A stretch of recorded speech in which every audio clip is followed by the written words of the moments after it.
इंतजार कर रहे थे कि कहाँ है। चलना पगे लगा भाई श्री राम बोलो।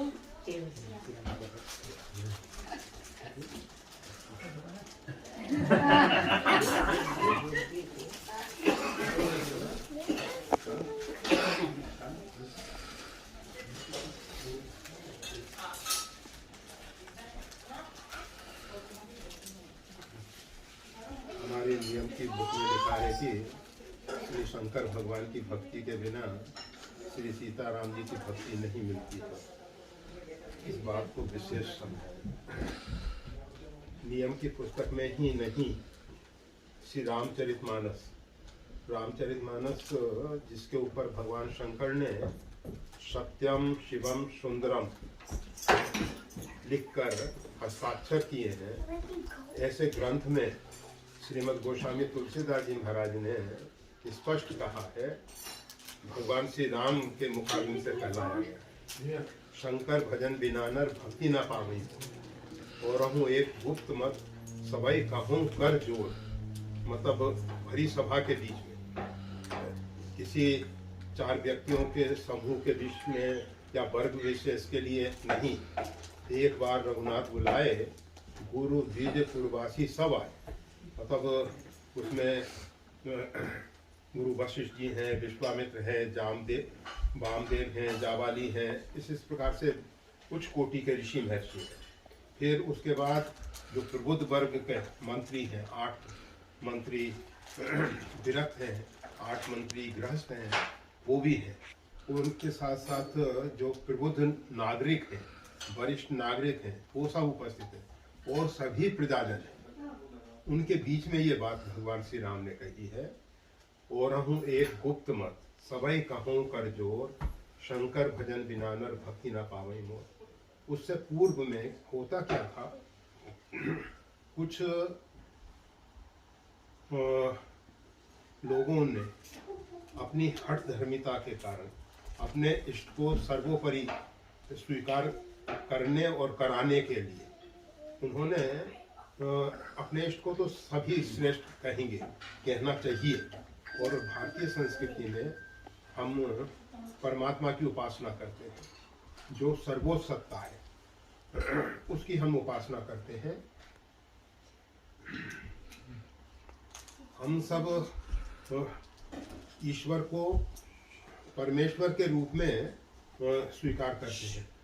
मतलब ईश्वर के ऊपर जो परम ईश्वर है, सबसे बड़ा ईश्वर जो है, तो ऐसे स्थिति में इष्ट को सबसे ऊपर मानना सही बात है, परंतु उसके साथ साथ दूसरे के इष्ट को हम हे दृष्टि से देखें, उपेक्षा के भाव से देखें, अथवा उसका नाम लेने को निषिद्ध करें। कुछ संप्रदाय ऐसे हैं कि जो भगवान के जैसे नारायण के उपासक हैं, श्री राम के उपासक हैं, परंतु शंकर जी से विरोध अभी भी। तो भगवान श्री राम ने इस बात को स्पष्ट कर दिया कि शंकर भजन बिना न भक्ति न पावई। रामचरितमानस के प्रारंभ में जब पार्वती जी ने प्रश्न किए हैं, भगवान श्री राम के विषय में प्रश्न किए गए हैं, और भगवान श्री राम के विषय में प्रश्नों के उत्तर में भगवान याज्ञवल्क्य जी जो है पहले शिव चरित सुनाते हैं। प्रश्न है राम जी के संबंध में, और सुनाया जाता है शिव चरित, और उसके संदर्भ में कहते हैं प्रथम कही में शिव चरित बूझा मरम तुम। मैंने पहले शिव चरित्र कहा और मैंने आपके हृदय के पवित्र भाव को समझा। शिव चरित्र जो है राम कथा में प्रवेश करने के लिए द्वार है। अगर हम द्वार का निषेध करके तो चाहें कि भगवान के दरबार में पहुंच जाएं, संभव नहीं है। भक्ति तो बहुत आगे की बात है। राम दरबार में प्रवेश करने के लिए वैसे भी भगवान शंकर के ही एक स्वरूप श्री आंजनेय, श्री हनुमान जी महाराज, राम दुआरे तुम रखवारे, ओतना आज्ञा बिन पैसा। बिना हनुमान जी के आदेश के, उनके कृपा अनुग्रह के राम दरबार में प्रवेश हो ही नहीं सकता है, हो ही नहीं सकता। तो हनुमान जी जो है वो शंकर जी का ही स्वरूप, शंकर स्वयं केसरी नंदन। अब प्रश्न ये है कि शंकर जी में ऐसी कौन सी विशेषता है जिसके कारण ये बात कही जा रही है। तो उसमें शंकर जी के 2-3 स्वरूप रामचरितमानस में दिखाई देते हैं। एक तो नमामि शमीशान निर्वाण रूपम विभुम व्यापकम ब्रह्म वेदा स्वरूपम, वो साक्षात परिपूर्णतम ब्रह्म के रूप में दिखाई देते हैं भगवान शंकर। दूसरा एक तुम त्रिभुवन गुरु वेद बखाना, भगवान शंकर जो हैं तीनों लोक के, तीनों भुवन के गुरु हैं। बिना गुरु कृपा के भक्ति में प्रवेश नहीं हो सकता है। इसलिए भगवान शंकर के भजन के बिना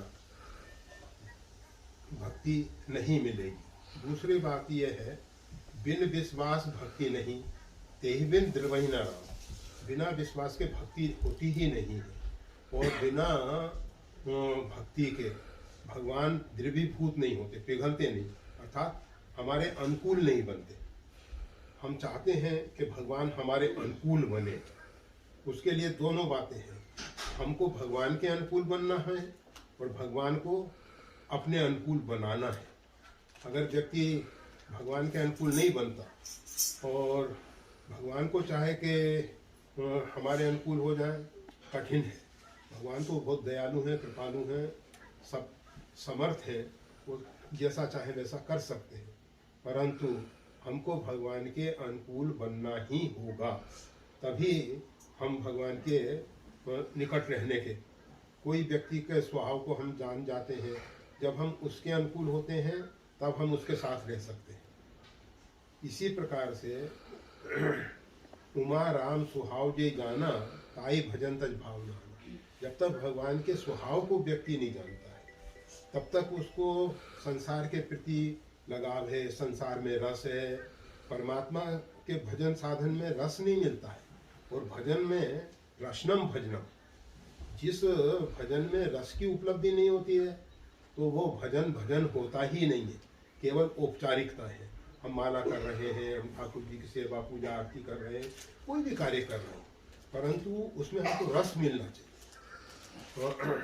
और वो रस का पान करते करते हम उसमें पूरे संसार को भूल जाए।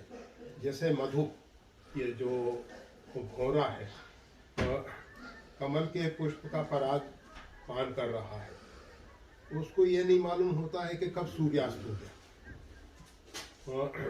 उसको काल का बोध नहीं रहता, मतलब समय का ख्याल नहीं रहता। हम पूजा सेवा कर रहे हैं, बारंबार दृष्टि घड़ी पे है कि कितना समय हो गया, कितना समय हो गया, इसके बाद हमको ये कार्य करना है, ये कार्य करना है। अच्छा ये था कि सब कार्य कर लेते, फिर भक्ति में बैठते। और वैसे शास्त्र कहता है, भजिए राम सब काम पे आए, सभी कार्यों को छोड़ दो और भजन करो, सब कार्यों को छोड़ के, मतलब शतम विहाय भोक्तव्य, 100 कार्य छोड़ के भोजन कर लेना चाहिए समय पे। इसी प्रकार से सहस्त्र कार्य छोड़ के स्नान ध्यान कर लेना चाहिए। और भगवान के भजन के लिए तो कोई भी कार्य महत्वपूर्ण नहीं है, सबसे बड़ा कार्य है भगवान का भजन साधन। तो भगवान का भजन सब काम को छोड़ के करना चाहिए। तो ये जो भगवान शंकर का एक स्वरूप है विश्वास, भवानी शंकरौ वंदे श्रद्धा विश्वास रूपिणौ, याभ्याम बिना न पश्यन्ति सिद्धा स्वांता स्थम ईश्वरम। जो हमारे हृदय में परमात्मा बैठा है, जिसके सापेक्षता से हम देख रहे हैं, सुन रहे हैं, बोल रहे हैं, जितने भी क्रियाकलाप हो रहे हैं शरीर के अंदर, वो उस परमात्मा की कृपा करुणा से हो रहे हैं। उस परमात्मा को देखने के लिए श्रद्धा और विश्वास रूपी शिव और पार्वती की जरूरत है। भवानी शंकरौ वंदे श्रद्धा विश्वास रूपी। भवानी कैसी हैं? तो श्रद्धा रूपी है। आदौ श्रद्धा, तो मूल में श्रद्धा होनी चाहिए, और अगर श्रद्धा नहीं है तो फिर हम भक्ति के उपचार करते रहें, वो सब तो निरर्थक हो जाएंगे, सब निरर्थक हो जाएंगे। तो श्रद्धा बहुत जरूरी है।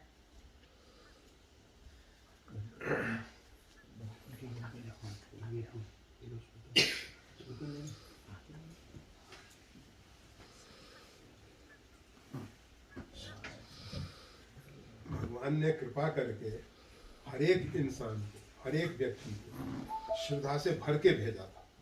कोई व्यक्ति ऐसा नहीं है, बच्चा है, छोटा बच्चा है, इसको माता कह देती है कि तुम्हारे पिता हैं, वो स्वीकार करता है। कभी उसने संदेह नहीं किया कि माँ कह रही है वो बात गलत है या सही है। वो संदेह कब कर सकता है? जब उसको ये मालूम पड़ता है कि समाज में झूठ बोला जाता है, जब तक बच्चा असत्य से परिचित नहीं हुआ है, उसके दिल दिमाग में ये बात है ही नहीं कि असत्य हो भी सकता है, तब तक वो श्रद्धा से भरा रहता है। और जब उसके दिल दिमाग में ये आता है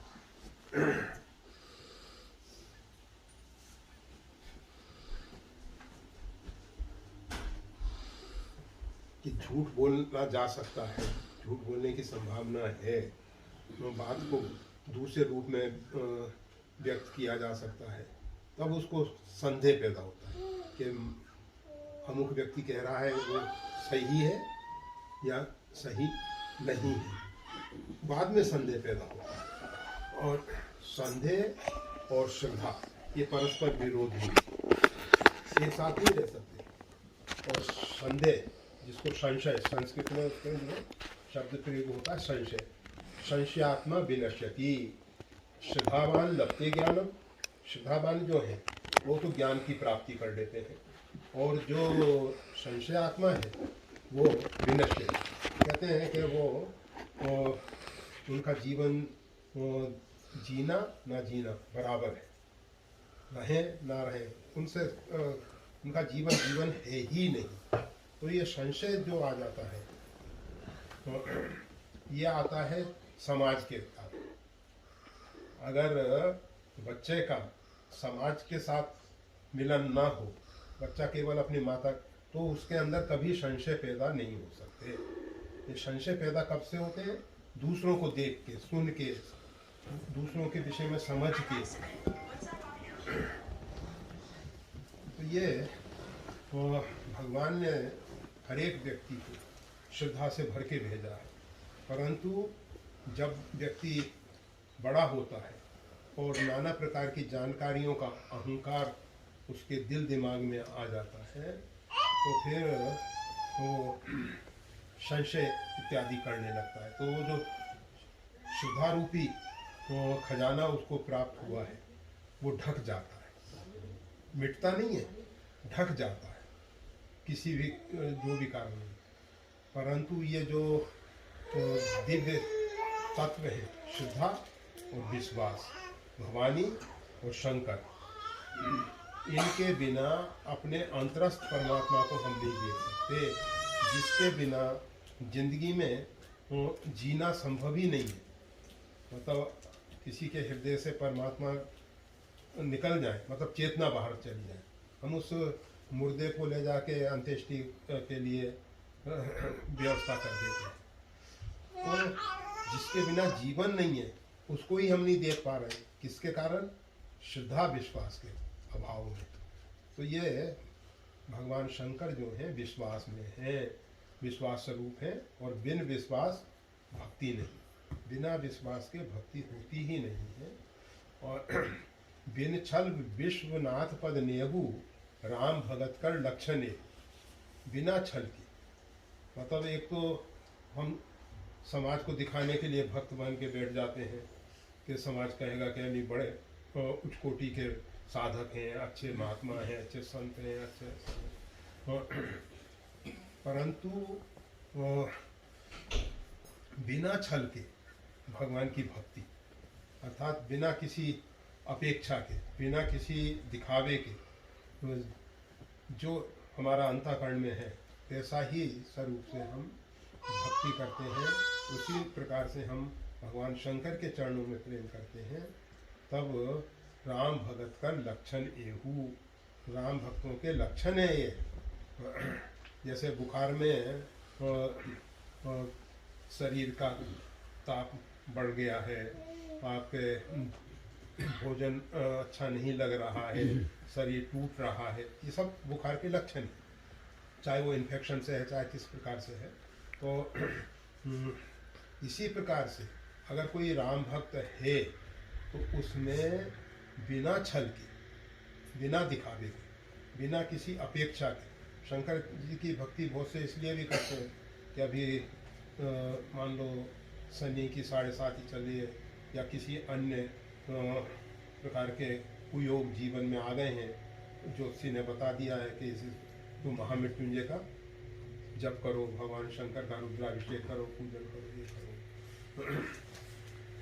तो किसी कारणवश हम करते हैं, तो वो भक्ति, वो प्रेम सच्चा प्रेम नहीं है। वो तो केवल लक्ष्य तो हमारा अपने आए हुए जीवन में संकट को दूर करना है, आई हुई समस्या का समाधान करना है, और दिखा रहे हैं कि हम शंकर जी का अभिषेक कर रहे हैं, पूजन कर रहे हैं। तो जो बिना छल के भगवान शंकर के चरणों में, विश्वनाथ शंकर जी हैं, और विश्वनाथ ममनाथ पुरारी, पुरारी मतलब जो त्रिपुरासुर का वध करने वाले, वो विश्वनाथ। विश्वनाथ ऐसे बहुत से हो सकते हैं, परंतु उसके साथ शब्द जोड़ दिया पुरारी, जिससे स्पष्ट हो जाता है कि त्रिपुरासुर का वध करने वाले एक भगवान शंकर ही हैं। और विश्वनाथ तो और भी बहुत से हो सकते हैं, जो संपूर्ण विश्व का नाथ है उसको विश्वनाथ कहते हैं। तो ये शंकर जी का जो भजन है, और बिना शंकर जी को संतुष्ट किए भगवान श्री राम की भक्ति में प्रवेश, भगवान श्री राम यशांशो जातो ब्रह्मा विष्णु महेश्वरा, तो मतलब जो सर्वोपरि सत्ता है, तो सुप्रीम पावर जो है, वो परमात्मा श्री राम है। उनके अंश से अनेकों अनेक ब्रह्मा विष्णु महेश जायमान होते हैं, वह श्री राम है। जासु हंसते उपजयनाना शिव विरंची विष्णु भगवान। तो वो भगवान श्री राम की भक्ति अगर करनी है तो उसके लिए भगवान शंकर को संतुष्ट करना जरूरी है। शंकर जी का एक रूप त्रिभुवन गुरु है, परिपूर्णतम ब्रह्म है, और विश्वास रूप में है वो। इन सब स्वरूपों को हृदय में लाकर और उनके प्रति दृढ़ निष्ठा कर फिर राम भक्ति में हम आगे बढ़ेंगे। कहते हैं लोग कि आज भगवान के भक्तों पे बड़ा कष्ट आ रहा है। अरे भक्त के ऊपर कभी कष्ट आता ही नहीं है। जो भक्ति का दिखावा कर रहे हैं, केवल बाह्य आडंबर कर रहे हैं, तो उनके जीवन में कष्ट आता है। भगवान के भक्तों के जीवन में कष्ट आता ही नहीं है। मीरा को राणा जी ने विष का प्याला भेजा, परंतु मीरा देख के समझ गई कि ये तो विष है, परंतु प्रसन्नचित होके भयभीत नहीं हुई कि ये हलाहल विष है, चरणामृत के रूप में आया है, अगर चरणामृत का तिरस्कार भी नहीं होना चाहिए, अपमान भी नहीं होना चाहिए, इसको पीना है, परंतु भयभीत नहीं हुई। पीवत मीरा हासी रे, प्रसन्नचित होकर उन्होंने उसको ग्रहण कर लिया। वो जानती हैं कि मेरे अंदर वो अमृतत्व परमात्मा जो है अमर है ना, वो विराजमान है। और ये संसार के कितने ही विष आ जाए, प्रबल विष, पोटेशियम साइनाइड जैसे कुछ भी आ जाए, परंतु वो मेरा बाल बाका नहीं कर सकेगा। प्रसन्नचित उन्होंने ग्रहण कर लिया। कहा जाता है, किंवदंती है, पता नहीं कितना सत्य है, कि जिस व्यक्ति से विष तैयार करवाया गया उसको राणा ने बुलाया, कैसा विष दिया। मीरा तो उसको पी के भी प्रसन्नचित बैठी हुई, उसके उस पर उसका कुछ दुष्प्रभाव नहीं दिखाई दिया। उस जिसने विष तैयार किया था उसने कहा कि मालिक, उस पात्र में थोड़ा सा लगा हुआ है, किसी जीव को आप, राणा ने कहा किसी जीव के ऊपर क्यों प्रयोग करना है, ये प्रयोग तुम्हारे ऊपर होगा, कहा चाटो इसको। कहा मालिक मर जाऊंगा, कहा जो हो, परंतु उनको प्रमाणित करना पड़ेगा कि विष सही है। और उसने चाटा और वो गिर गया, तुरंत क्षण मात्र भी नहीं जिया। मीरा जी को ये बात मालूम कि जिस व्यक्ति ने मेरे लिए विष तैयार करके भेजा था, तो वो व्यक्ति उसको चाटने मात्र से समाप्त हो गया। तो मीरा जी ने भगवान श्री कृष्ण से प्रार्थना की कि प्रभु, अगर मेरी भक्ति में कुछ अंश मात्र भी सही हो, अंश मात्र भी सही, क्योंकि भक्त को ऐसा नहीं लगता कि हम भक्ति करते हैं, हनुमान जी महाराज कहते हैं तापर में रघुवीर दुआई जानू नहीं कुछ भजन उपाय, एक मंद में मोहवश कुटिल हृदय ज्ञान। भक्तों के अंदर निरहंकारिता होती है, उनके अंदर कभी अभिमान नहीं आता, अहंकार नहीं आता कि हम भगवान के भक्त हैं, हम भक्ति कर सकते हैं। तो मीरा जी ने भगवान से प्रार्थना की कि प्रभु अगर हमारी भक्ति में कुछ अंश मात्र भी सही है तो ये व्यक्ति जो है मेरे कारण मरा, इसको आप जीवन दें। और मीरा जी का पवित्र संकल्प उस व्यक्ति को जीवित करती है। तो उसको तो अंत्येष्टि के लिए ले जाया जा रहा था, परंतु जब मीरा जी को मालूम पड़ा तो उन्होंने संकल्प किया हृदय से और वो फिर जीवित हुए। तो कहने का मतलब ये है कि भक्त को ऐसा नहीं लगता है कि लोग कष्ट दे रहे हैं। प्रहलाद को कभी नहीं लगा कि मेरे साथ ही अन्याय हो रहा है, नहीं तो उससे बचने की कोशिश करते ना।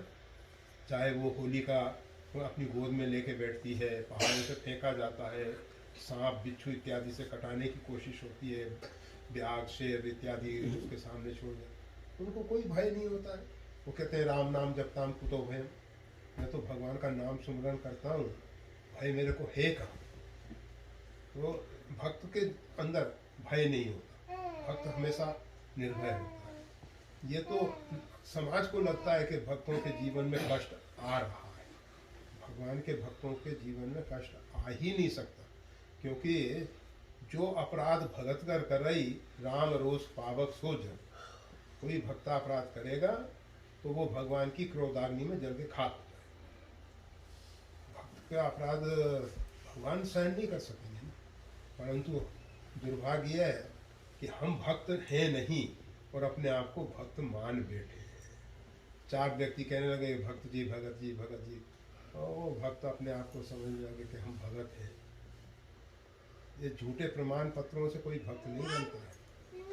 प्रमाण पत्र तो यही है, शंकर भजन बिन छल विश्वनाथ पद ले, बिना छल के भगवान शंकर के चरणों में प्रेम है, अनुराग है, तब समझना चाहिए कि हाँ भक्ति में इसका प्रवेश हो रहा है।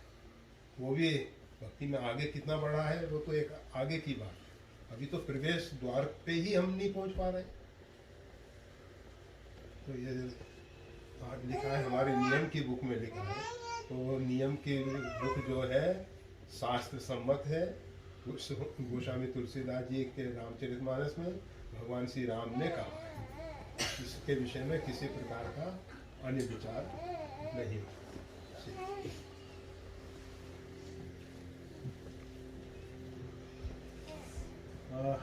आपके पिताश्री का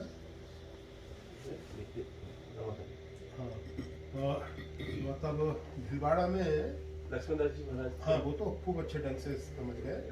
तो पहले राजा रामदास जी महाराज, हाँ उनका तो आशीर्वाद। हाँ हाँ, तो आप सब वहाँ से कब से कैसे जुड़